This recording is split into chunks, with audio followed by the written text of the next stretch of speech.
Fala galera, eu sou o Túlio e tá começando agora mais um episódio do canal Reis do Crime. E se você gostou, já vai se inscrevendo, ativa o sininho e deixa o like. E não esquece de deixar nos comentários do final do vídeo qual criminoso você quer ver aqui no canal. E hoje galera, eu trago pra vocês a primeira parte do episódio sobre o Cartel de Cali, sobre os 4 líderes de Cali e todo o esquema de corrupção que fez o Cartel de Cali eleger um presidente na Colômbia. Valeu? Vamos pro vídeo agora!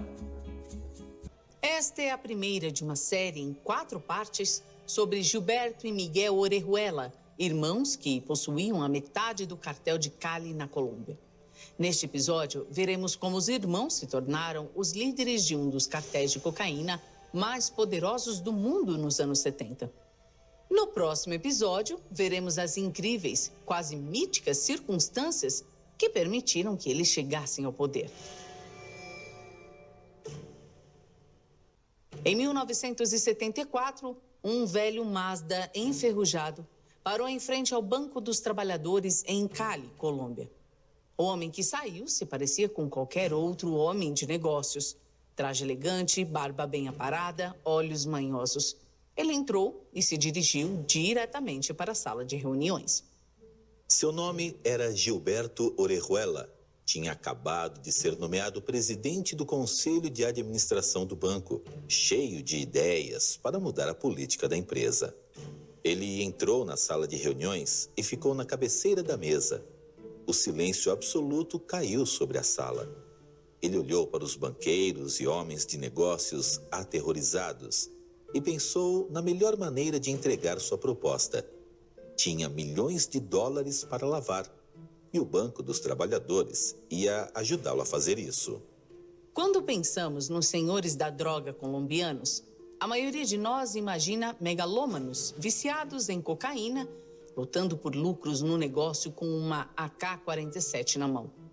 Raramente imaginamos empresários em salas de reunião, supervisionando a marca e os setores de alcance público de seu império em expansão.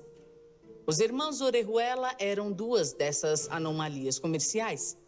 Eles começaram com uma única farmácia nos bairros pobres de Cali, trabalharam para comprar 250 farmácias, 50 bares, dezenas de shopping centers, restaurantes, concessionárias de carros e apartamentos.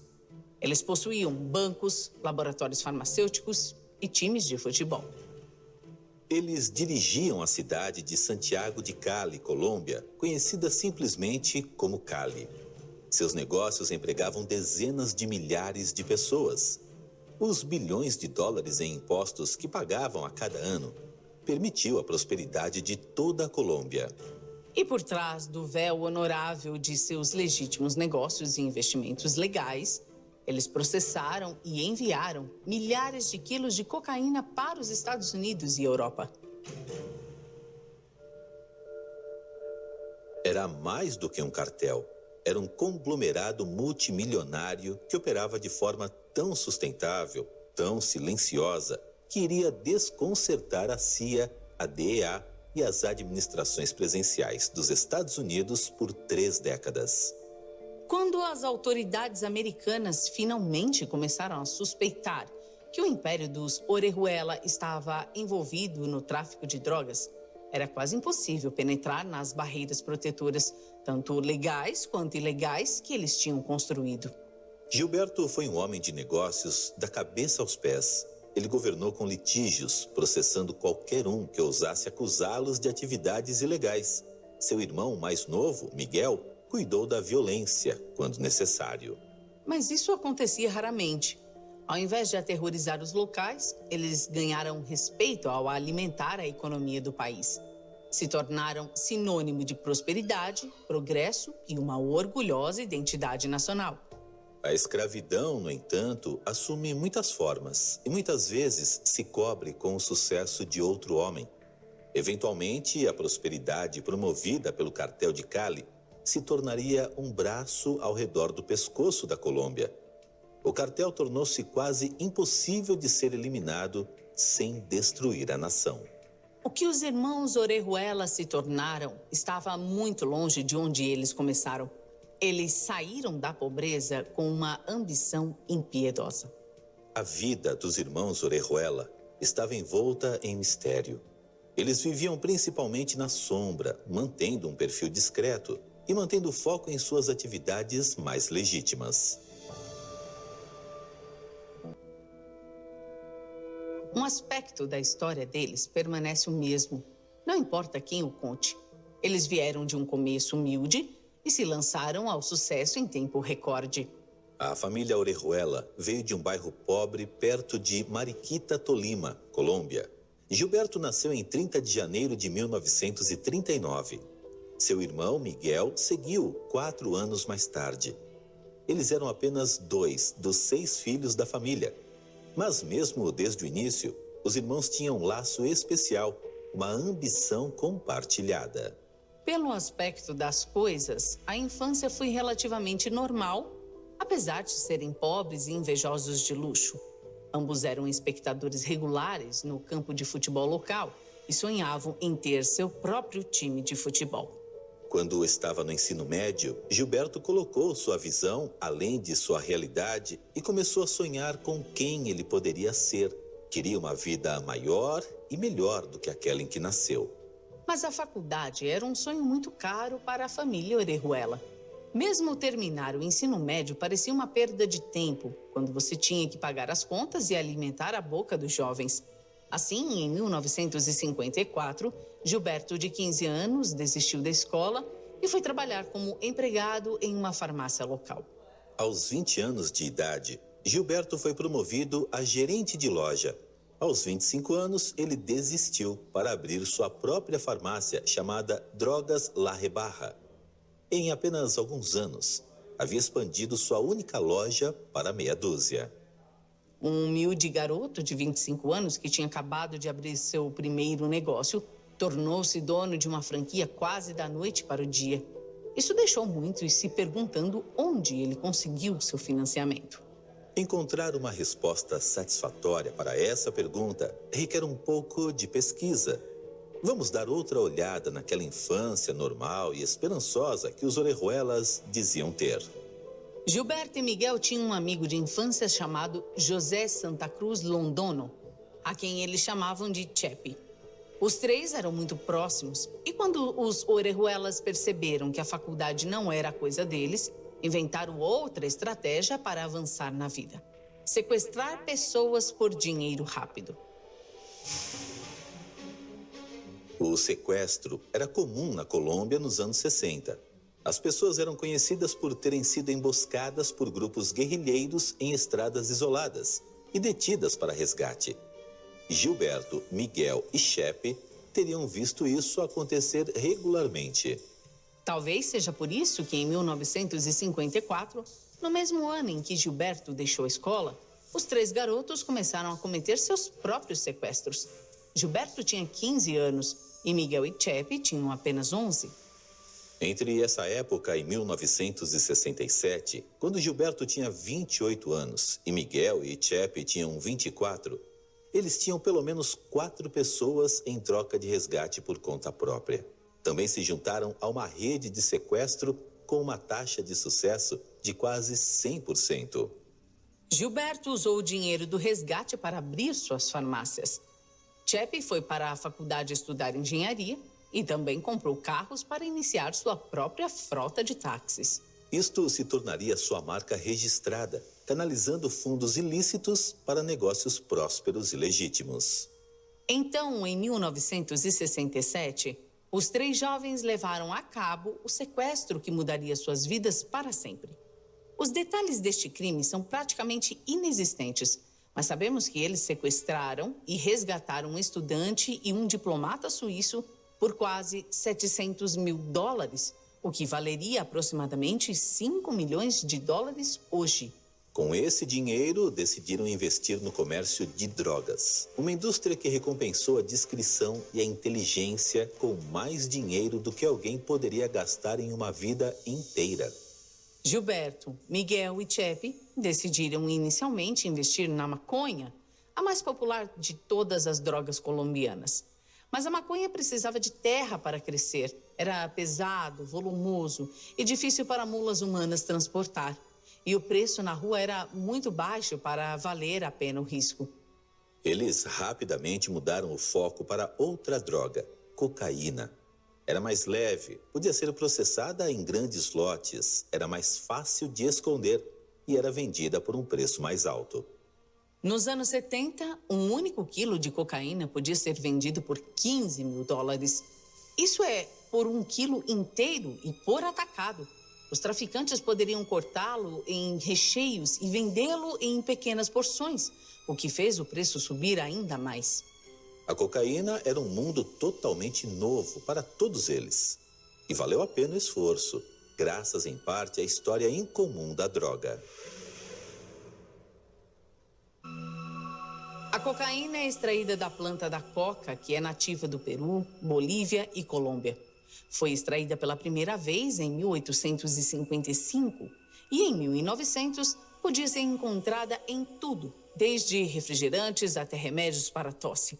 Estava tão disponível quanto o ibuprofeno está hoje na farmácia. Uma vez que a droga foi restrita nos Estados Unidos em 1914, a raridade só alimentou a curiosidade das pessoas. Durante a proibição, a cocaína ficou conhecida como o champanhe das drogas, de classe alta, divertida e muito cara. Nos anos 60 e 70, a cocaína era uma droga relativamente desconhecida. Ela fez sua aparição em eventos sociais de elite, mas raramente era vista nas ruas. A DEA estava muito ocupada, tentando parar a epidemia de heroína para se preocupar com uma droga de festa cara que era usada principalmente por celebridades e estrelas do rock. Grande parte da cocaína que estava disponível naquela época foi o resultado da aquisição cubana de Fidel Castro em 1959. Ele reprimiu os mafiosos de seu país e muitos deles acabaram fugindo para pastos mais verdes na Colômbia. Em 1968, os cubanos em fuga haviam formado La Compañía, um cartel que processava e traficava cocaína. Ele empregava principalmente colombianos. Muitos deles começaram a observar seus chefes cubanos e aprenderam secretamente o ofício por si mesmos. Já havia uma próspera rede de contrabando de heroína por toda a América do Sul. E La Compañía usou essas mesmas rotas para transportar sua cocaína. A heroína continuou sendo o produto dominante até abril de 1973, quando uma grande operação secreta chamada Operação Trampolim derrubou 14 grandes traficantes de heroína em todo o continente. O vazio de drogas foi rapidamente preenchido com cocaína. É seguro assumir que os Orejuelas foram inspirados, pelo menos em parte, pelo sucesso de La Compañía, assim como dezenas de pequenos processadores independentes de cocaína em toda Cali. Eles ficaram ainda mais inspirados quando os colombianos que trabalhavam para La Compañía, incluindo Pablo Escobar e os irmãos Ochoa, assassinaram e expulsaram seus antecessores cubanos e começaram a processar cocaína para si mesmos. Sua operação ficou conhecida como o Cartel de Medellín. A derrubada violenta de seus chefes cubanos os tornou notórios desde o início. Apesar do terrível golpe que o Cartel de Medellín infligiu, a cocaína tinha uma reputação relativamente pacífica em comparação com a heroína. No início dos anos 70, não estava no radar da DEA, que é a sigla em inglês para Drug Enforcement Administration, que é o órgão de polícia federal do Departamento de Justiça dos Estados Unidos, encarregado da repressão e controle de narcóticos. A reputação sedutora da cocaína atraiu o astuto senso de negócio de Gilberto Orejuela. Embora o processamento de cocaína exigisse mais passos do que a colheita de maconha, o pagamento seria 1000 vezes melhor e Orejuela poderia ficar escondido das autoridades policiais por muito mais tempo. Então, enquanto Pablo Escobar e os irmãos Ochoa começaram a construir seu império de cocaína em Medellín, os Orejuelas e Chepe abriram suas próprias operações a 200 quilômetros de distância, em Cali.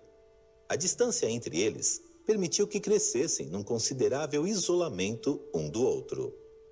Ao contrário do cartel de Medellín, que tinha uma reputação violenta desde o início, o cartel de Cali era silencioso, quase invisível, e cresceu lentamente. Gilberto era muito mais um homem de negócios do que um criminoso. Seus trabalhadores o descreveram como eloquente e encantador. Ele estava muito mais interessado em investimentos a longo prazo do que em violência impiedosa, e isso distinguiu desde o início.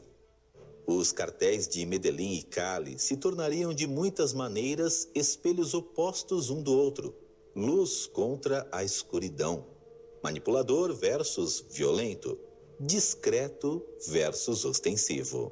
As histórias e notícias sobre os primeiros anos do cartel de Cali tornam difícil separar a verdade da ficção. As datas se tornam gerais. Longos períodos de tempo passam sem que nada aconteça, apenas para que o cartel de Cali surja com grandes quantidades de dinheiro e uma infraestrutura já construída.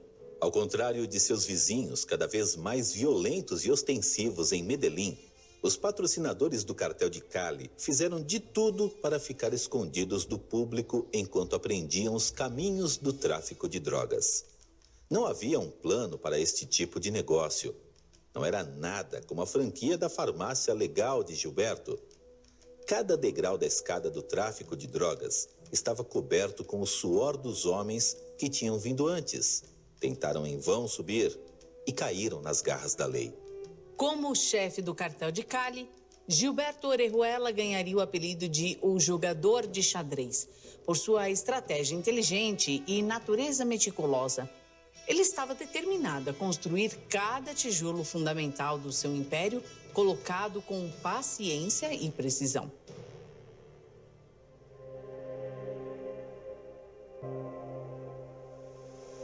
Certificou-se de que, se um tijolo caísse, ele não destruiria a pirâmide inteira. Cada departamento do cartel de Cali operaria como uma célula independente. Então, mesmo que um departamento se perdesse, o cartel sobreviveria. O ramo de processamento de coca nunca interagiu com os distribuidores. Os distribuidores nunca interagiram com ninguém, exceto com o homem que comandava o armazém local. Aos traficantes de rua não foi dito nada além de sua tarefa pessoal para o dia. Os pontos fortes de Gilberto residiam na estratégia, nos grandes negócios e na manutenção dos negócios legítimos que eles usavam para lavar seu dinheiro. Por enquanto, isso significava sua franquia de farmácia, que estava se expandindo dia a dia. Miguel Orejuela, por outro lado, prosperou nos detalhes. Se tornou o braço direito de Gilberto, dirigindo entre departamentos e lidando com os gerentes de cada embarque, processamento, distribuição e execução. Miguel também era o bandido residente do cartel. Ele era responsável por lidar com qualquer um que se opusesse ao progresso do cartel, seja através de ameaças de litígio ou, se necessário, ameaças contra suas famílias. Mas a tarefa mais importante, de longe, foi a elaboração do produto. O processamento da cocaína por si só era complicado. Antes de deixar as fazendas de coca no Peru e na Bolívia, as folhas de coca tinham que ser processadas em pasta. Isso geralmente é feito de duas maneiras. O processo tradicional é cavar buracos no chão e cobri-los com plástico pesado. Água e ácido clorídrico são despejados no buraco. Então as folhas de coca são adicionadas. Então homens e mulheres começam a pisar as folhas para fazer uma espécie de purê, assim como os vinicultores tradicionais faziam com as uvas. Com o tempo, uma camada sobe até o topo do poço. Isto é desviado para outro poço limpo, ao qual são adicionados cimento, querosene e combustível diesel para neutralizar os ácidos. A segunda forma deste processo, muito mais moderna, ocorre em tambores de metal ao invés de fossas subterrâneas e usa gasolina ao invés de querosene. O resto das etapas são praticamente as mesmas, resultando em uma pasta de coca pura e não refinada, pronta para ser enviada e processada em cocaína. Com o último dinheiro de seus antigos projetos de sequestro, os irmãos Orejuela compraram seu primeiro avião. Ele poderia ser pilotado por uma pessoa e, ao eliminar equipamentos desnecessários, podia transportar o máximo de produto possível. Miguel encontrou um piloto confiável e começou a enviar pasta de coca do Peru e da Bolívia para a Colômbia. Foi um grande primeiro passo e não sem falhas. Ambos os Orejuelas foram pegos pelo menos uma vez no processo de transporte da coca para o país. E Chepe foi preso pelo menos 2 vezes por isso. Mas Gilberto havia planejado essa inevitabilidade para o grupo de advogados do cartel que estavam sempre disponíveis para ajudá-los. Nos primeiros dias, Gilberto passou apenas uma noite na cadeia por contrabando de coca. Gilberto foi um passo além e comprou o equipamento e a cooperação que precisavam para preparar uma ladainha de falsas identidades para os 3. No caso de serem presos, eles entregariam documentos falsos, então não haveria nenhum registro de prisão sob seus nomes reais. Funcionou. Na verdade, funcionou tão bem que a DEA admitiu que essas falsas identidades tornam quase impossível rastrear a história inicial do cartel.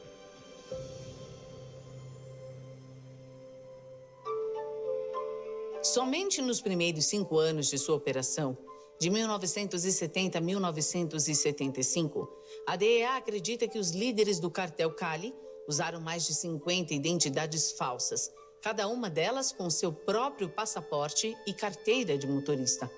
Essas identificações falsas eram úteis quando eram presos com montes de pasta de coca ilegal. Uma vez que a pasta de coca chegou na Colômbia, ela teve que ser processada em cocaína. Felizmente, devido à constante e crescente cadeia de farmácias de Gilberto, eles tinham muitas desculpas para comprar prédios adicionais em Cali, para usar como laboratórios de drogas de processamento. Eles poderiam terminar o processamento simplesmente misturando a pasta com ácido clorídrico, éter. No entanto, descobriram uma técnica para tornar sua cocaína 5 vezes mais valiosa, aumentando sua pureza. Isto foi feito dissolvendo a pasta em água misturada com permanganato de potássio e depois usando amônia para transformá-la novamente em uma pasta sólida. A última etapa foi a mais volátil. Os produtos químicos e equipamentos eram extremamente caros e altamente explosivos. A pasta de cocaína foi dissolvida em acetona e água e aquecida por várias horas lentas e agonizantes, até que pudesse ser misturada com éter. Uma adição final de ácido clorídrico formou os minúsculos cristais brancos que nós reconheceríamos como cocaína. O cartel de Cali teve sorte de conseguir uma pausa precoce enquanto construíam sua infraestrutura de processamento, graças em parte à boa e antiquada intromissão norte-americana. Em 1973, o epicentro do processamento da cocaína não era a Colômbia, mas sim o Chile. O Chile produzia um dos produtos mais puros do mundo, tão puro que os traficantes tiveram que cortá-lo com fermento em pó ou seus clientes teriam uma overdose. As autoridades norte-americanas já sabiam há algum tempo sobre o produto perigosamente puro do Chile, mas a extradição do Chile foi ilegal até 1973, quando Augusto Pinochet assumiu o controle em um golpe militar. Para melhorar as relações entre chilenos e norte-americanos, ele mandou prender 23 processadores de drogas e levou-os aos Estados Unidos para julgamento.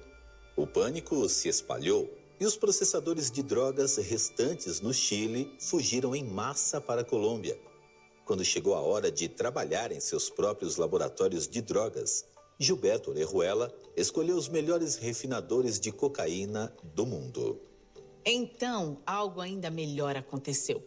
Ao mesmo tempo, no início da década de 1970, a indústria têxtil colombiana entrou em colapso devido à competição com territórios asiáticos. Milhares de colombianos saíram em busca de melhores empregos em outros países, como os Estados Unidos. Quando o cartel de Cali começou a lançar as bases para a distribuição nos Estados Unidos, eles já tinham muitos amigos colombianos que estavam desesperados para trabalhar e dispostos a ajudar. A maioria deles tinha se estabelecido no mesmo lugar, Nova York. Em 1973, O cartel de Cali tinha todas as peças para criar um império internacional de cocaína. Gilberto e Miguel Orejuela controlavam os laboratórios de processamento na Colômbia, enquanto seu amigo Chepe cuidava da distribuição do cartel na cidade de Nova York. A divisão igualitária de responsabilidades entre os 3 patrocinadores tornou-se a assinatura do grupo, onde a maioria dos outros cartéis inevitavelmente se desfez. Devido a lutas internas e ego, os 3 chefes do cartel de Cali se sentiram confortáveis em se dedicar às suas tarefas específicas. Ninguém excedeu seu papel e as grandes decisões foram tomadas em conjunto sem alarde. Com Chepe em Nova York e os Orejuelas executando seus circuitos sul-americanos, o dinheiro começou a circular. Receberam um 4º patrocinador em sua reunião de liderança. Elmer Herrera, que chamaram de Pátio, assumiu os departamentos de lavagem de dinheiro do cartel. Este movimento confundiu ainda mais a aplicação da lei. Apesar das constantes lutas de poder dentro de outros cartéis, Cali confiou em um forasteiro para lidar com todo o seu dinheiro. Manter departamentos individuais autônomos tinha sido ideia de Gilberto desde o início. Ao fazer de cada ramo da operação seu próprio negócio, com sua própria liderança, o cartel poderia perder qualquer um, mesmo um dos patrocinadores, sem que todo o império se desmoronasse. Desde o início, ninguém fora dos 4 patrocinadores sabia mais do que sobre sua própria pequena parte da operação. Eles distribuíam as tarefas com eficiência e total sigilo. Em Nova York, o líder da célula de distribuição em um bairro específico receberia uma mensagem em seu beeper dizendo-lhe para ir a uma cabine telefônica selecionada aleatoriamente. Todos os telefones da cidade foram numerados e Cali manteve um registro de quem ligou exatamente e de onde.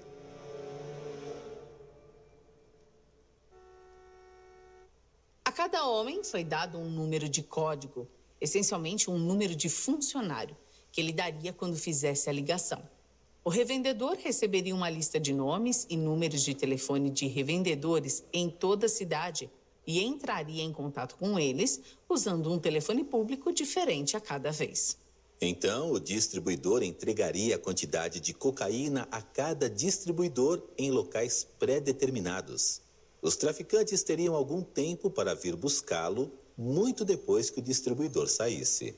Desta forma, mesmo que um homem fosse preso e fosse burro o suficiente para tentar denunciar o cartel, ele não saberia legitimamente o suficiente para fazer um dano real. E por causa dos meticulosos registros de tempo e números de código, se um embarque ou dinheiro desaparecesse, o cartel de Cali saberia exatamente quem culpar. Em um movimento incomum, os patrocinadores decidiram estabelecer uma distribuição baseada em um envio. Cada traficante receberia 2 quilos de cocaína a crédito, com um prazo para devolver o valor.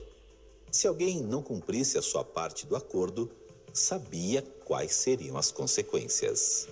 Cada funcionário em potencial era obrigado a fazer uma entrevista por telefone e enviar uma lista com os nomes e endereços de cada membro vivo da família que ele tinha. Cada nome era uma garantia que o cartel poderia usar contra eles se eles se comportassem mal. Qualquer um que fosse encontrado com os nomes retidos era imediatamente demitido. Isto também serviu como uma valiosa ferramenta de recrutamento. Os funcionários frequentemente lutavam com suas famílias para trabalhar para o cartel também. Como o cartel já sabia seus nomes, eles já estavam no jogo.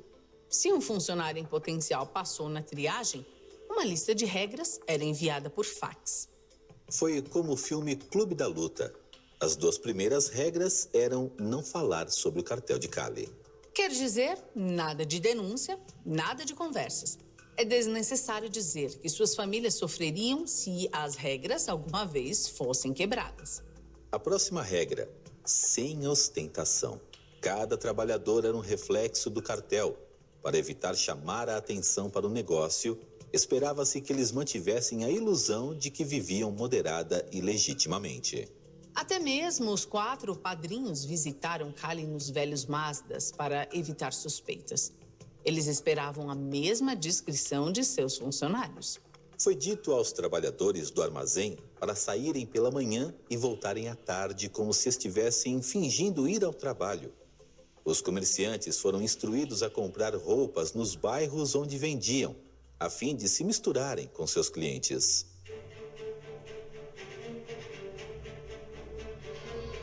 Muitos dos trabalhadores da gerência média-alta receberam identidades falsas para que pudessem viver como trabalhadores durante o dia, mas festejassem como os homens do cartel que eram à noite. Afinal de contas, este tipo de trabalho foi muito bem pago. Depois que os funcionários recebiam a lista de regras por fax, foram instruídos a memorizá-las e a queimar o papel.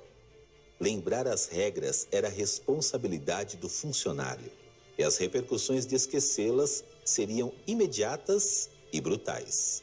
O cartel de Cali recuperou formalmente a cidade de Nova York em 1973 e começou a transportar pequenos carregamentos de cocaína para a cidade em mulas humanas. Um ano depois, Gilberto deu o próximo passo lógico para assegurar o futuro do negócio. Em 1974, 2 empresas de investimento fundaram o Banco dos Trabalhadores. Este foi um negócio legítimo, sem relação com os cartéis, criado para ajudar o cidadão comum a recuperar seu futuro na Colômbia. Mas em poucos meses, Gilberto tinha conseguido ser nomeado presidente do Conselho da Administração do banco. Para evitar problemas, ele entregou ações do banco para empresários locais e funcionários do governo. Fez disso uma prática da empresa para contornar as taxas de saque para qualquer um que tenha sido leal ao cartel. Com um banco sob seu controle e autoridades locais no bolso, o cartel de Cali não tinha problemas para lavar dinheiro.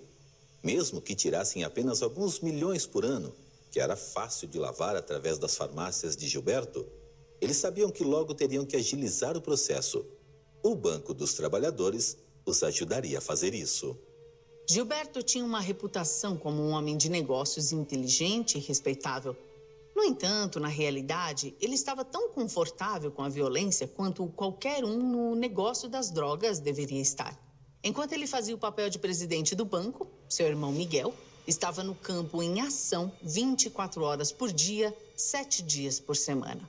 Os funcionários sussurraram avisos uns para os outros quando o viram no local. Ele ganhou o apelido de Limão, porque estava sempre de mau humor. Limão, é claro, foi uma maneira educada de chamá-lo de sacana. Ao contrário de seu irmão, Miguel não tinha senso de humor.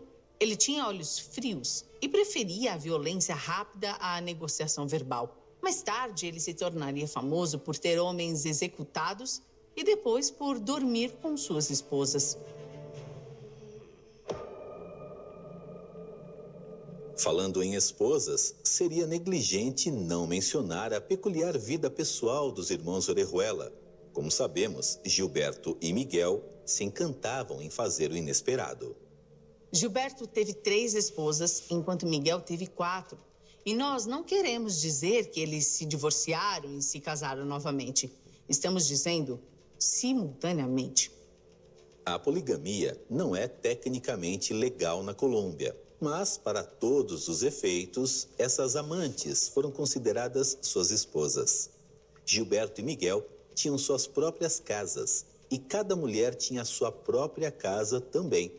Algumas vezes, os irmãos ficavam nas casas das esposas.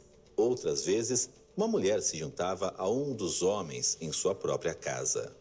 Infelizmente, as datas e os detalhes dessas uniões são difíceis de determinar. Mesmo assim, nós sabemos que nenhum dos homens teve um momento de silêncio para atender várias mulheres ao mesmo tempo. As esposas de Miguel se odiavam. Ele teve que pagar ao pessoal de limpeza uma taxa extra para reorganizar sua casa toda vez que uma esposa saía e outra chegava, para manter a ilusão de que nenhuma outra mulher tinha estado lá.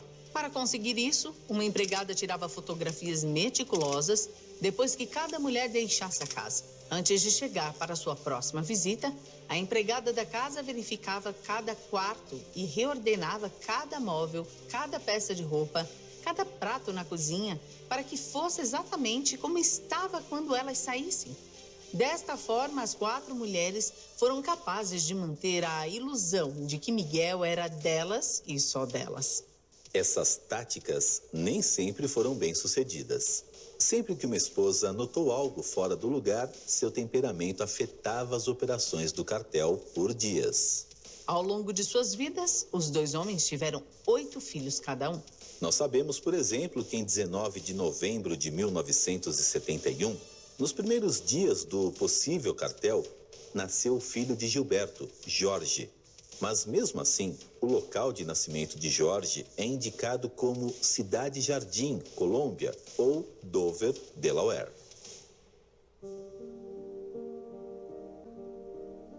Suborno e encobrimento eram um pão diário do cartel de Cali e a principal razão para sua lenta, mas metódica ascensão ao poder. Mas mesmo que nós não possamos ver o que aconteceu atrás da cortina, isso não significa que os patrocinadores não tenham trabalhado duro. Ou que eles não estavam no radar da DEA.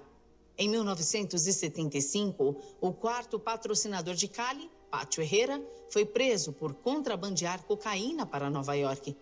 Como Gilberto tinha construído o negócio para que pudesse perder um membro sem ser comido, a DEA não tinha como saber que Pátio trabalhava para os Orejuela.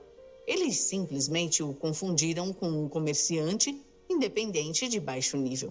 Em 10 de setembro de 1975, a Agência Aduaneira Colombiana publicou um relatório sobre o comércio de drogas dos 100 corretores de drogas mais bem-sucedidos do país. Gilberto Orejuela e Miguel Orejuela ficaram em 58º e 62º lugares, respectivamente. O impressionante é que eles estavam tão abaixo na lista. Esses rankings são para homens como indivíduos. Ninguém sabia que os 2 irmãos e Chepe Santa Cruz faziam parte da mesma organização. Enquanto o cartel de Cali estava fortalecendo as bases de seu império na Colômbia e Nova York, o resto do mundo tinha seus olhos colados ao caótico melodrama que se desdobrava com seus vizinhos do norte em Medellín. Pablo Escobar e seus associados já haviam sido ligados à crescente epidemia de cocaína e ao aumento dos crimes relacionados às drogas em Miami, Flórida. As autoridades estavam apreendendo barcos, aviões e armazéns em Miami, Flórida. As autoridades estavam apreendendo barcos, aviões e armazéns. Em resposta, o cartel de Medellín foi duplicando sua violência injustificada. Em 1979, assassinos de Medellín atiraram em 2 traficantes e 2 espectadores inocentes em um shopping lotado na Flórida. Os Estados Unidos colocaram todo o seu peso atrás das forças da lei para derrubar o cartel de Medellín. E enquanto isso, Gilberto e Miguel Orejuela e Chepe Santa Cruz estavam administrando tranquilamente o império subterrâneo em Nova York, aproveitando a maldita distração na Flórida. Na verdade, a DEA admitiria mais tarde que na época eles nem sabiam que o cartel Cali existia. Os Orejuelas e Chepe estavam trabalhando tão silenciosamente que nenhum escritório da polícia sequer olhou para eles. O secretário de Estado assistente dos Estados Unidos, Crescencio Arcos, diria mais tarde: nossa sensação era que os bandidos de Medellín eram mais maliciosos. Escobar usava a típica cadeia de ouro, um gangster de luxo que gostava do estilo de vida extravagante. Os revendedores de Cali, por outro lado, eram de baixo perfil e manipuladores. Nós os chamamos de criminosos em sapatos Gucci. Quando alguém soube o que estava fazendo, centenas de empresas, bairros e indústrias caseiras já estavam na folha de pagamento de Cali. Eles não eram apenas donos de pessoas. Eles eram donos de cidades inteiras, corporações de mídia, forças policiais. Eram donos das empresas de escutas telefônicas que a DEA estava tentando usar para derrubá-los. O cartel de Cali criou raízes fortes o suficiente para resistir a qualquer tempestade que pudesse vir. Quando entraram na década de 1980, Gilberto e Miguel Orejuela estabeleceram um novo objetivo: não se esconderiam mais na sombra do cartel de Medellín. Eles se tornariam amigos, iriam para a guerra com eles e eventualmente os substituiriam como os reis internacionais da cocaína. A fazenda em Maiden, Nova York, era parecida com qualquer outra. Os habitantes locais que passavam a caminho da cidade nunca repararam no ventilador de exaustão recém-instalado que saía do teto do celeiro, ou o novo galpão com grandes fechaduras nas portas. O caminhão branco que descarrega barris de acetona e éter também não levantou nenhuma suspeita. O povo de Maiden tinha uma filosofia estrita de viver e deixar viver. Esta foi exatamente a razão pela qual o cartel de Cali comprou a fazenda em primeiro lugar. Nos primeiros 9 dias de operação da fazenda, eles processaram 1.530 quilos de cocaína, obtendo um lucro líquido de mais de 100 milhões de dólares. Mas em 12 de abril de 1985, uma faísca fez explodir barris cheios de acetona e éter.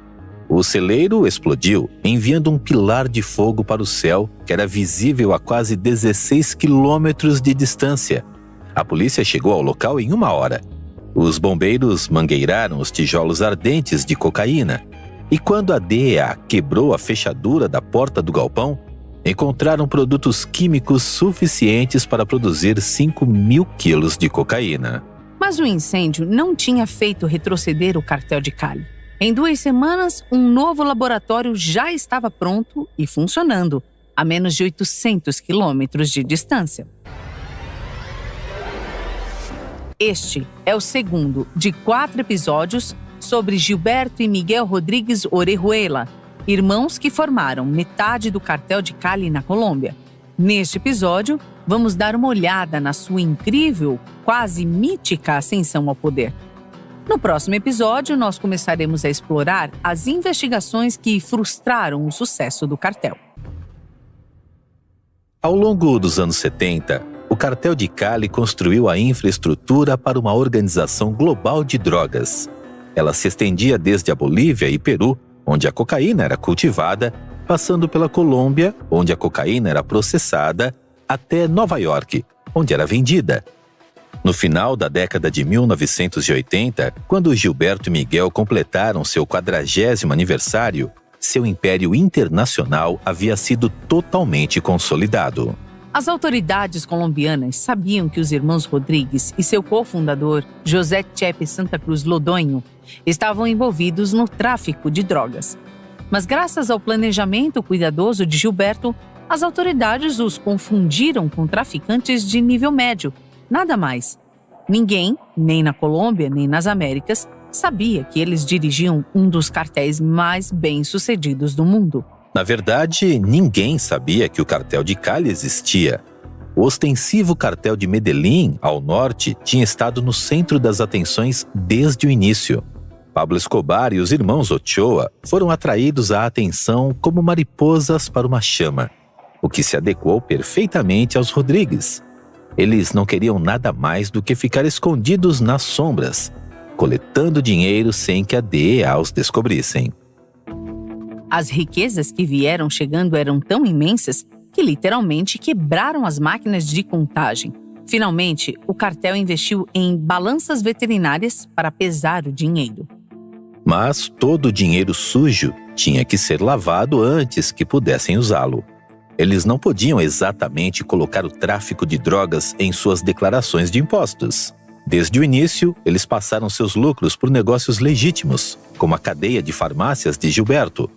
Quando o sucesso dessas pequenas empresas começou a aumentar sua credibilidade, Gilberto tinha ganho o controle de um banco, chamado Banco dos Trabalhadores, e o usava para lavar somas ainda maiores de dinheiro. No final dos anos 70, o presidente colombiano Alfonso López Miquelsen decretou uma política que permitia que dólares americanos fossem depositados em bancos colombianos sem nenhuma pergunta sobre de onde eles vieram. Esta política foi chamada de Ventanilha Siniestra, ou a janela esquerda. O corrupto Banco dos Trabalhadores de Gilberto era então, na verdade, apenas um banco normal. Em qualquer instituição financeira do país, o dólar da droga poderia ser entregue, convertido em pesos colombianos, tributado e gasto livremente, sem qualquer interferência da polícia. A lavagem de dinheiro nunca havia sido tão simples. No final dos anos 70, Gilberto comprou o seu próprio banco, com um coparceiro, Jorge Ochoa, um dos padrinhos do cartel de Medellín.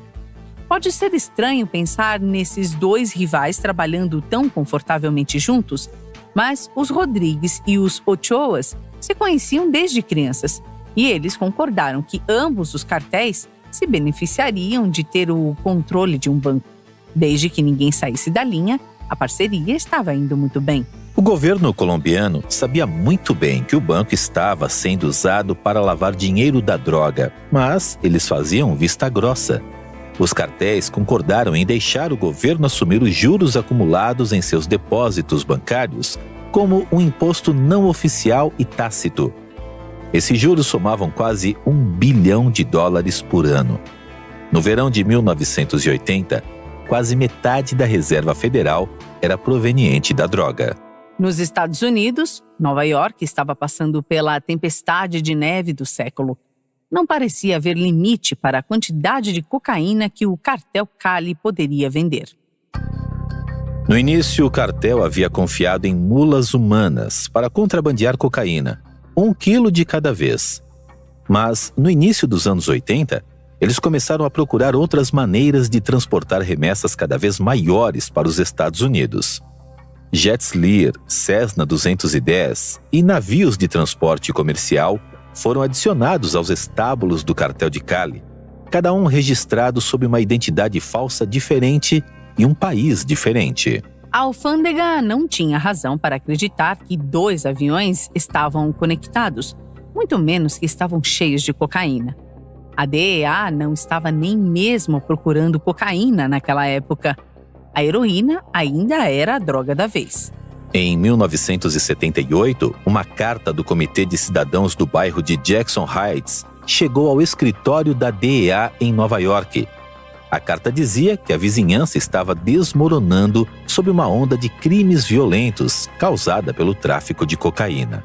A DEA não estava interessada em investigar e passou a carta para a Força Tarefa de Combate às Drogas de Nova York. Mesmo dentro da Força Tarefa, apenas um oficial estaria interessado nela. Seu nome era Ken Robinson. Até aquele momento, na carreira de Robinson, ele tinha visto apenas pequenos carregamentos de cocaína. Ele tinha visto barcos colombianos jogando cocaína no porto do Brooklyn, onde mergulhadores estavam trazendo os tijolos para a terra. A maioria desses nadadores foram presos, mas essas prisões foram tão emocionantes quanto pegar um adolescente após um toque de recolher. Robinson achou difícil imaginar que houvesse muito mais para o tráfico de cocaína. Mas aqui estava uma carta insistindo que o tráfico de cocaína estava tomando proporções alarmantes. Tudo que eles tinham que fazer era sair e encontrá-la. Robinson aceitou o desafio. Ele andou pelo bairro de Jackson Heights por vários dias, mas não viu nada de errado. Certamente nada que sugira uma onda de crimes. Então, em setembro de 1978, um colombiano local entrou no escritório da Força Tarefa e pediu para falar com o homem encarregado das investigações da cocaína. Robinson levou o homem para uma sala de interrogatório isolada e disse a ele que simplesmente não tinham nenhuma evidência de um problema de cocaína na cidade. Não em Jackson Heights, não em qualquer lugar. O homem ficou perplexo. Ele disse a Robinson que a cocaína estava em toda parte se ele soubesse onde procurar. Se ofereceu para trabalhar como um informante. Robinson ficou tão intrigado que o aceitou. Alguns dias depois, o homem ligou. Um negócio de drogas estava acontecendo às 17h30 e ele sabia exatamente onde, e até descreveu o homem que eles estavam procurando. Robinson e 3 outros oficiais conduziram relutantemente para o local, que ficava em Queens. Estacionado do outro lado da estrada estava um Chevy Impala vermelho. Lá estava um homem com a descrição exata que o informante tinha dado. Eles assistiram enquanto o homem entrava no Impala, puxava um pacote e o colocava debaixo da jaqueta em seu braço. Foi o casaco que o entregou. Fazia quase 40 graus naquele dia. Ninguém usaria um casaco a menos que estivesse escondendo algo por baixo. Os policiais saíram do carro o mais casual possível, mas o suspeito os viu imediatamente. Ele correu a toda velocidade. Os oficiais o perseguiram até que o encurralaram e descobriram 1 quilo de cocaína debaixo de sua jaqueta. Quando prenderam o suspeito e voltaram para o carro, o Impala vermelho já tinha desaparecido. Robinson já havia anotado o número da placa, então verificou em seu sistema. Foi registrado sob um nome e endereço falsos e tinha um número de placa falso. As 50 multas de estacionamento associadas ao veículo tinham sido cobradas a um homem que não existia. Algo estava acontecendo. Era disso que ele estava convencido. Alguns dias depois, Robinson retornou ao mesmo lugar e encontrou um Buick azul estacionado. Tinha o mesmo número de matrícula que o Impala vermelho que tinham visto lá antes. Robinson seguiu o Buick até um prédio residencial, onde encontrou um Impala vermelho estacionado na garagem. Parecia idêntico ao carro que ele havia visto alguns dias antes, exceto pela placa do veículo. Ele verificou a nova placa do carro e percebeu que a placa do Impala estava registrada em um Buick azul. Alguém simplesmente trocou as placas dos 2 carros e os conduziu pela cidade. Ele não estava bem certo do que fazer com tudo isso, mas a força-tarefa teve sua primeira pista. E embora eles não tenham percebido, esse foi o primeiro olhar sobre a intrincada infraestrutura do cartel de Cali. O principal objetivo do cartel desde o início era evitar a detecção. Então, o homem do cartel de Cali, em Nova York, Chepe Santa Cruz, investiu em alguns negócios de carros usados, o que lhes deu um suprimento ilimitado de veículos para trabalhar. Então, Chepe começou a recrutar. Os trabalhadores do Departamento de Mobilidade Rodoviária de toda a cidade se encontravam na folha de pagamento do cartel, produzindo identidades e placas falsas para combinar com os carros. Para levar o esquema adiante, Chepe comprou várias empresas imobiliárias em Queens e pagou para os colombianos se tornarem agentes imobiliários licenciados. Com esses agentes imobiliários em sua equipe, o cartel poderia comprar prédios e, por extensão, endereços para anexar as placas dos carros. Isso também lhes deu inúmeros esconderijos, todos registrados sob identidades falsas totalmente diferentes. Ken Robinson estava prestes a cair numa caverna de documentos, pessoas e apartamentos falsos. Ele se divertiria muito convencendo a DEA a levar o problema da cocaína a sério, quando descobriu que nenhum dos seus suspeitos realmente existia.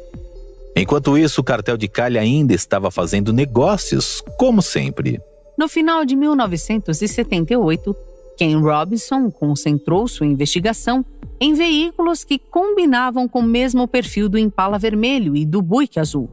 Carros com um número excessivo de multas de estacionamento não pagas, dirigindo pelas mesmas esquinas em Queens. Eles também começaram a vigilância 24 horas do prédio em que encontraram o Impala vermelho estacionado. Os chefes de departamento de Robinson se recusaram a destinar fundos para seu estranho palpite. Então, ele e seus oficiais vigiaram o prédio durante meses em seu próprio tempo e com seu próprio dinheiro. Em outubro de 1978, tiveram sua primeira grande chance. A força-tarefa apreendeu 3 quilos de cocaína e um pequeno caderno cheio de cálculos de lucro. Eles perceberam que quem quer que estivesse por trás dessa misteriosa rede de tráfico de drogas estava ganhando pelo menos $1 milhão por mês, algo inaudito no mundo do tráfico de cocaína. Então, em janeiro de 1979, seu informante os avisou que alguém importante estava prestes a visitar a casa que eles estavam vigiando, José Patino, um cidadão colombiano. Robinson e seus homens assistiram com entusiasmo enquanto Patino puxava o Impala vermelho para fora da garagem. Eles o seguiram até o aeroporto internacional JFK, onde ele pegou um homem musculoso, bem vestido, com cabelo preto e alguma irritação de pele no rosto. Robinson seguiu o Impala para fora do estacionamento. Depois, acendeu suas sirenes e parou o carro. Pedaços de tecido de pele saíram pela janela quando Robinson se aproximou do carro. Ele se aproximou do homem com a erupção no rosto e pediu para ver sua identificação. Seu nome era José Santa Cruz Londonho. É verdade. Eles tinham prendido Chepe Santa Cruz, o chefe de toda a filial de Nova York do cartel de Cali. É claro, Robinson não sabia disso na época. Santa Cruz era apenas outro nome que eles poderiam acrescentar à sua lista de suspeitos que podem ou não existir. Depois que eles deixaram o Impala ir, Robinson e seus homens os seguiram até um complexo de apartamentos de luxo e depois até um aeroporto privado onde eles deixaram Santa Cruz. Além do novo suspeito, eles tinham muito pouco com o que trabalhar. Tudo o que eles podiam fazer era aguardar o novo prédio e esperar pelo retorno de Patino. Durante 4 meses, eles continuaram a vigilância de 24 horas sem sorte. Patino nunca mais voltou ao prédio. Eventualmente, Robinson desistiu e disse ao superintendente do prédio para entrar em contato com eles, se visse Patino novamente. Patino era o homem deles. Eles estavam certos disso.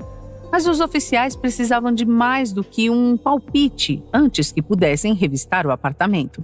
6 meses depois, em julho de 1979, o superintendente finalmente ligou e disse que Patino estava no apartamento naquele momento. Robinson e seus oficiais se apressaram a ir para o local. Eles esperaram do lado de fora até Patino sair do prédio. Então, perguntaram a ele se podiam ver dentro da bolsa que carregava. Para a surpresa deles, Patino simplesmente o entregou, aparentemente sem saber que ele tinha o direito de recusar. Dentro, eles encontraram uma máquina de contagem de dinheiro do tipo usada apenas por bancos e comerciantes no mercado negro. Pressionando sua sorte, os funcionários perguntaram se poderiam dar uma olhada no interior do apartamento. Patino os recebeu lá dentro, onde eles descobriram uma pilha de recibos de aluguel de apartamentos do Queens. Eles pediram a Patino para levá-los em um tour pela vizinhança. Foi aí que ele começou a ficar inquieto. Patino estava determinado a jogar limpo. Mostrou a eles o caminho para o primeiro prédio. O suor estava escorrendo em seu pescoço enquanto ele conduziu os oficiais para o saguão. Quando conheceram o proprietário, Patino saltou para a frente para cumprimentá-lo. Pediu ao senhorio para assegurar aos outros senhores que ele estava morando lá por anos. O proprietário disse aos agentes que nunca havia visto Patino antes em sua vida. Isso foi motivo suficiente para vasculhar completamente o apartamento para o qual Patino os tinha levado tão mansamente. Assim que eles abriram a porta, o cheiro químico era esmagador. Agentes encontraram 44 quilos de cocaína amontoados na banheira. Nenhum deles tinha visto tanta cocaína em um só lugar.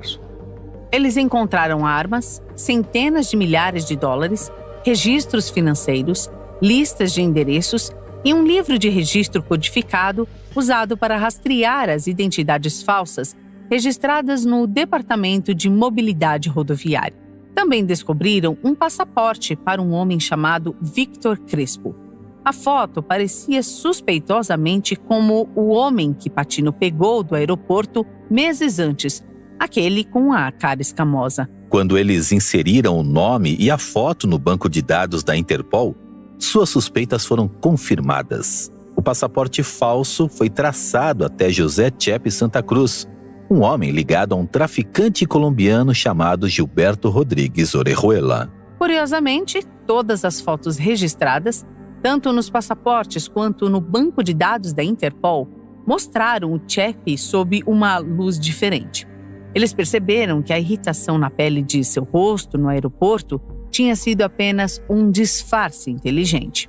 Durante as semanas seguintes, agentes descobriram um labirinto de casas em Queens que continham alguns dos maiores armazéns de armas e munições que a DEA já havia encontrado. No total, quase 7 milhões de dólares em dinheiro foram apreendidos e uma rede de tráfico de drogas foi presa. Isto foi claramente apenas um pequeno vislumbre de um grande empreendimento. Chepe sabia que a fenda em sua fachada, supostamente impenetrável, não iria ficar bem com os outros patrocinadores. Ele ligou para Gilberto para lhe contar o que tinha acontecido. Gilberto atendeu a ligação de seu escritório em casa, fechando a porta para seus filhos que estavam visitando. O Chepe soava como se seu ego estivesse machucado. 7 milhões foi uma ninharia. Eles perderam regularmente mais dinheiro para acidentes de avião e pequenas avarias. O importante, ele sabia, era o próprio erro. Chepe prometeu a Gilberto que este seria o primeiro e único erro que ele cometeria. Gilberto estava calmo do outro lado da linha. Chepe esperou em silêncio. Não havia razão para apressar o homem que o povo chamava de jogador de xadrez. Depois de alguns momentos, Gilberto limpou a garganta e falou. Ele disse ao Chepe que tudo ficaria bem. Havia planos de contingência para esta ocasião. Chepe fecharia fileiras em Nova York, esvaziaria seus esconderijos e mudaria as placas de seus carros, cortando todas as pistas possíveis para a DEA. Uma vez que o calor diminuiu, teria que reconstruir a operação de Nova York a partir do zero. Gilberto tranquilizou Chepe. Foi exatamente por isso que eles tinham construído o cartel da maneira como fizeram. A qualquer momento, eles poderiam sacrificar um braço para salvar o corpo.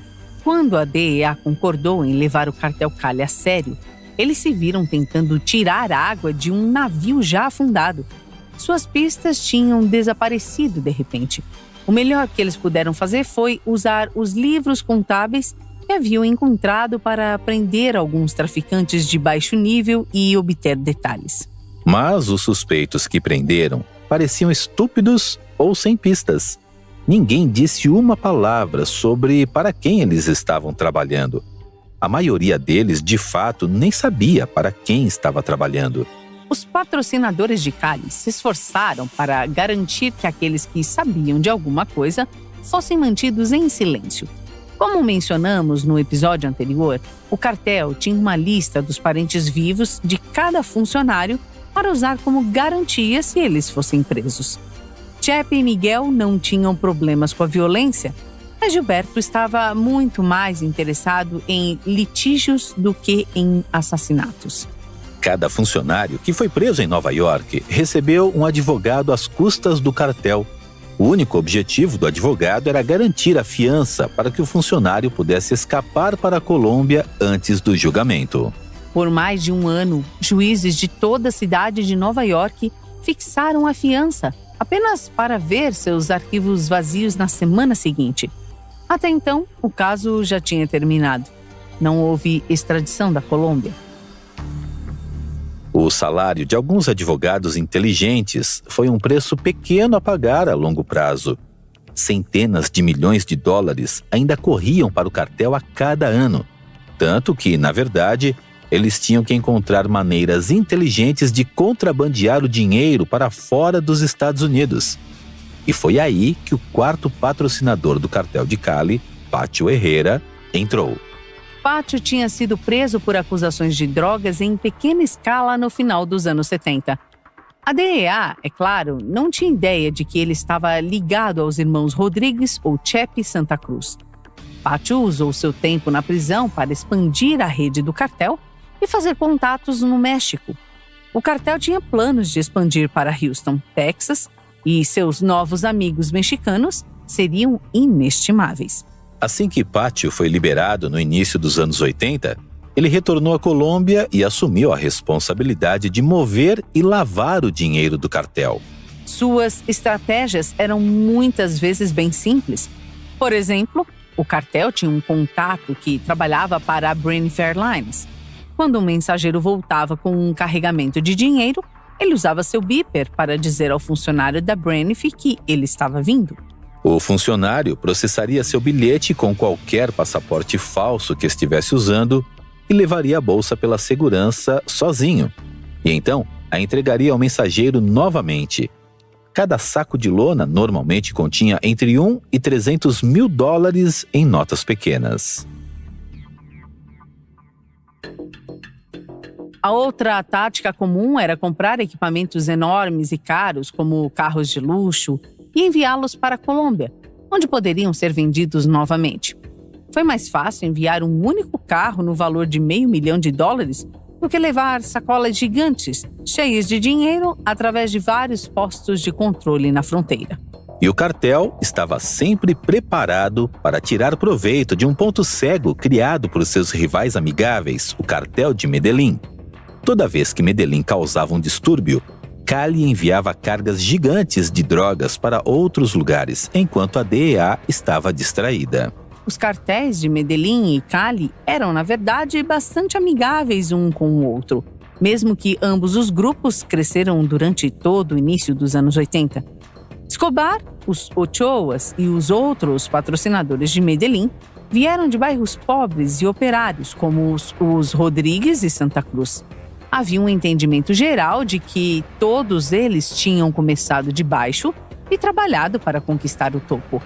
Ambos os cartéis tinham mais dinheiro que Deus neste momento, e não havia razão para lutar se todos estivessem prosperando. Eles frequentavam os mesmos círculos sociais e se encontravam nas mesmas festas. Escobar e os irmãos Rodrigues também eram grandes fãs de carros profissionais. Escobar tinha um Renault de Fórmula 1 e os Rodrigues tinham 2 pistas de corrida. Apostas amigáveis aconteciam o tempo todo. Até trabalharam juntos para encher seus carros com cocaína quando os enviaram aos Estados Unidos para corridas. Infelizmente, a DEA finalmente descobriu sobre isso. Seus carros e as drogas foram imediatamente apreendidos. O relacionamento oficial dos 2 cartéis foi de proximidade quase por acaso, mas nunca de amizade. Tudo isso mudou em novembro de 1981. A M-19 já era conhecida na Colômbia por sequestrar e resgatar turistas e líderes locais, assim como os irmãos Rodrigues haviam feito quando eram adolescentes. Exceto que o M-19 era famoso por matar vítimas cujas famílias não pagavam o resgate. Desta vez, no entanto, a M-19 havia levado a vítima errada. O sequestro fez o cartel de Medellín parecer fraco. Não importava quantas pessoas eles matavam ou quantas leis eles quebravam. Se eles não pudessem proteger um de seus próprios, perderiam a temível reputação sobre a qual tinham construído seu império. Havia apenas uma pessoa a quem eles podiam recorrer para pedir ajuda. Pablo Escobar pegou o telefone e discou. A 321 quilômetros de Cali, Gilberto Rodrigues respondeu. Pablo estava furioso, mas também estava assustado. Gilberto podia sentir isso. Pablo contou a Gilberto sobre o sequestro de Marta. Pagar o resgate estava fora de questão. Isso tornaria o cartel de Medellín ainda mais fraco. Fazer nada também não era, obviamente, uma opção. Eles precisavam da orientação estratégica de Gilberto se quisessem consertar isso. A resposta de Gilberto foi rápida e direta. É claro que eles ajudariam. Se os sequestradores tivessem seu caminho com o resgate de Marta, eles inevitavelmente iriam atrás das famílias de outros traficantes. Este problema era maior do que os 2, e assim foi a solução. As coordenadas foram enviadas a todos os traficantes de drogas que operam na Colômbia, com instruções estritas para memorizá-las, destruir as informações e chegar ao local designado a tempo. Entre 50 e 230 traficantes de drogas participaram da reunião, dependendo para quem você perguntar. Gilberto e os Ochoa apresentaram a situação. Marta Ochoa tinha sido sequestrada e todos iam ajudar a recuperá-la. Estratégias voaram pela sala. Alguns sugeriram usar um resgate para pegar os sequestradores de uma só vez. Mas os Ochoa vetaram esse plano. Eles não poderiam encarar a mãe deles novamente se algo acontecesse com a irmã deles no fogo cruzado. Alguém sugeriu uma solução simples e horripilante. Cada cartel tinha seus próprios assassinos. E se cada um deles contribuísse com seus melhores assassinos para formar um esquadrão de assassinos de sequestradores? Quero dizer, assassinos que matam raptores, não raptores que também são assassinos. O principal objetivo seria localizar os homens que levaram Marta, matá-los e liberar a garota.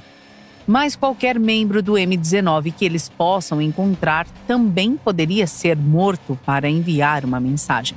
A solução de Gilberto para resolver problemas nunca foi assassinato. Ele estava preocupado com o impacto que isso teria na sua reputação, correndo pela cidade, atirando em cidadãos colombianos, mesmo que eles fossem guerrilheiros M19. Gilberto concordou em contribuir para o esquadrão de ataque se todos concordassem em avisar os sequestradores sobre o castigo que enfrentariam se não devolvessem Marta ilesa. Dar aos sequestradores uma escolha protegeria a reputação dos cartéis. Os panfletos advertiram a M19 que o esquadrão anti-sequestradores estava perseguindo-os. Qualquer guerrilheiro M19 que encontrassem seria pendurado pelo pescoço e deixado para morrer.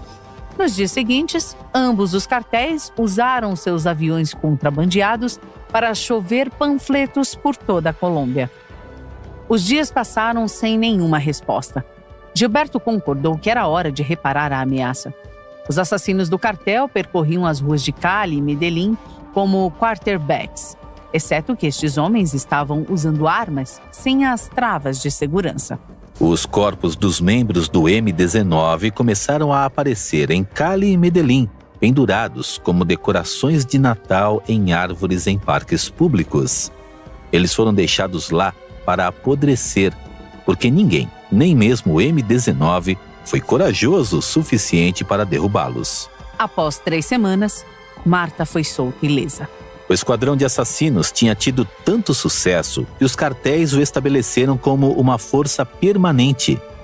Qualquer sequestro poderia ser reportado ao líder do cartel mais próximo, e dentro de dias, os homens responsáveis seriam encontrados e executados.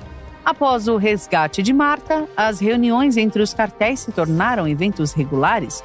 Durante a reunião seguinte, Medellín e Cali concordaram em coordenar seus embarques de cocaína para os Estados Unidos. Aviões particulares eram caros e usá-los com muita frequência causavam suspeitas. Ao invés disso, o cartel de Cali seria autorizado a embalar sua cocaína nos mesmos navios de carga usados pelo cartel de Medellín, a um custo mínimo. Tudo o que eles teriam que fazer era mover a cocaína de Miami para Nova York, uma vez que ela chegasse aos Estados Unidos, o que foi uma façanha relativamente fácil. Todos concordaram que Medellín manteria seu território na Flórida, Cali controlaria Nova York e a Califórnia estaria nas mãos de quem pudesse construir a infraestrutura lá primeiro. Isso foi bom para os Rodrigues. Um dia, eles poderiam colocar sua mira na Califórnia, mas, por enquanto, suas mãos estavam cheias. Com o crescimento do poder do cartel de Cali, tornou-se impossível ficar nas sombras. No início dos anos 80, todos em Cali sabiam quem eles eram e o que estavam fazendo. Os 4 padrinhos abandonaram a discrição e começaram a viver de acordo com seus títulos. Eles dividiram a cidade de Cali em 4 distritos. Juntos, Gilberto e Miguel governavam o centro da cidade e a Ciudad Jardín, onde viviam os cidadãos mais ricos. Chepe governava o lado sul e Pacho governava as cidades satélites ao redor de Cali, ao norte e ao sul. As pessoas de cada distrito estavam sob a proteção do padrinho governante, desde que permanecessem leais. Cada padrinho em Cali construiu um palácio para si mesmo.